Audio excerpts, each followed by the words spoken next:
দেখতে দেখতে বছর ঘুরে আবারও রমজান চলে আসতেছে, আর এই রমজানে আমাদের গৃহিণীদের সবারই একটা চিন্তা একই রকম থাকে, কিভাবে ঘরকে একটু বেশি পরিষ্কার করে নেওয়া যায় রমজানের আগে, যাতে রমজানে কাজের চাপটা একটু কম থাকে।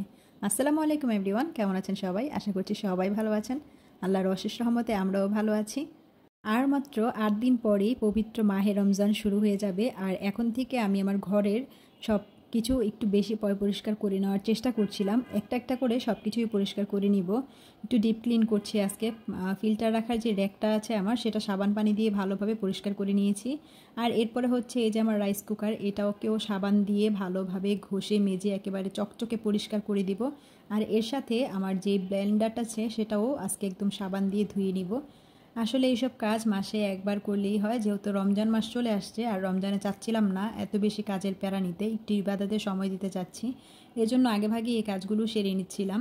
আর এই ঘরের প্রত্যেকটা জিনিস আমার কাছে অনেক প্রিয়, তাই তো আমার চেষ্টা থাকে প্রত্যেকটা জিনিসকে একটু বেশি যত্ন করার। আমার মনে হয় প্রত্যেকটা গৃহিণীরই ঠিক এইরকম চিন্তাভাবনা থাকে, ঘরের জিনিসের প্রতি গৃহিণীদের মায়াটা বুঝি একটু বেশি হয়। যাই হোক, কথা বলতে বলতে আমি কিন্তু রাইস কুকারটা, তারপরে ব্লেন্ডারটাও একেবারে সাবান দিয়ে ভালোভাবে পরিষ্কার করে তারপরে সাদা পানি দিয়ে মুছে নিয়েছি।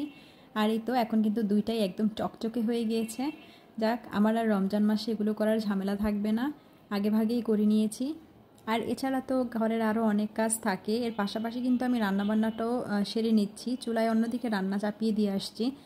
আজকে বাড়তি কাজগুলো করে নিচ্ছি, আর একদিন সময় করে ফার্নিচারগুলো ডিপ ক্লিন করে নিব ইনশাল্লাহ।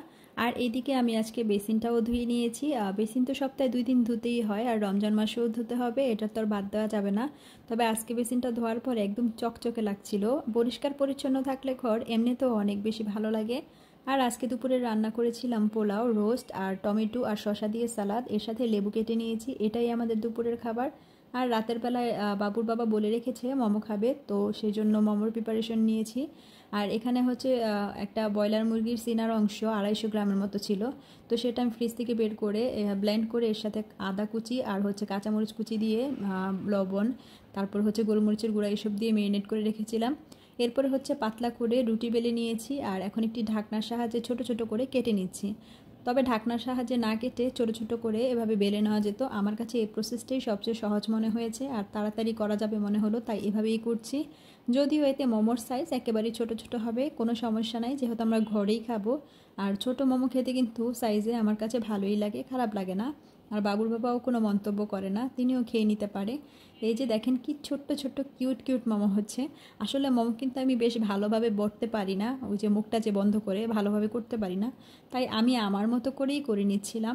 অনেকের ভিডিওতে দেখি মোমো কি সুন্দর করে বটে, মুখ বন্ধ করে নেয়, কিন্তু আমার আসলে হয় না। আর এদিকে একটা পাতিলায় গরম পানি বসিয়ে দিয়েছিলাম, এরপর একটা চালনিতে মোমোগুলো দিয়ে দিচ্ছি। আমি ভাপের কোনো জিনিস বানালে অথবা মোমো তৈরি করলে সবসময় এভাবেই স্টিম করে নেই, ভাপ দিয়ে নেই। আর আমার তো রাইস কুকারের যে ভাপ দেওয়ার চালনি থাকে সেটা নেই, এজন্য সবসময় এভাবেই করি। এ তো একবারে পারফেক্ট কুক হয়। আর এই যে তৈরি হয়ে গিয়েছে, ঢাকনা দিয়ে ঢেকে রেখে দিয়েছিলাম 15 মিনিটের জন্য। আর এরপরে হচ্ছে গরম গরম মোমো আমি একটা প্লেটে তুলে নিব। আর ওইদিকে ছেলের বাবাও চলে আসছে, তাকেও ভেবেছি গরম গরম খেতে দিব। এই মোমোগুলো সার্ভিং প্লেটে নিয়ে তারপরে আমি আরও কিছু মোমো এখানে দিয়ে যাব ভাবে। আর ওইদিকে হচ্ছে আমি কিছু মোমো নিয়ে আসছি খাওয়ার জন্য। এর সাথে কিন্তু সামান্য পরিমাপের তেঁতুল আর হচ্ছে ধনিয়া পাতা দিয়ে চাটনি তৈরি করে নিয়েছিলাম। আর রাতের খাবার খেতে খেতে সবার কাছ থেকে বিদায় নিয়ে নিচ্ছি। ভালো থাকবেন সবাই, আল্লাহ হাফেজ।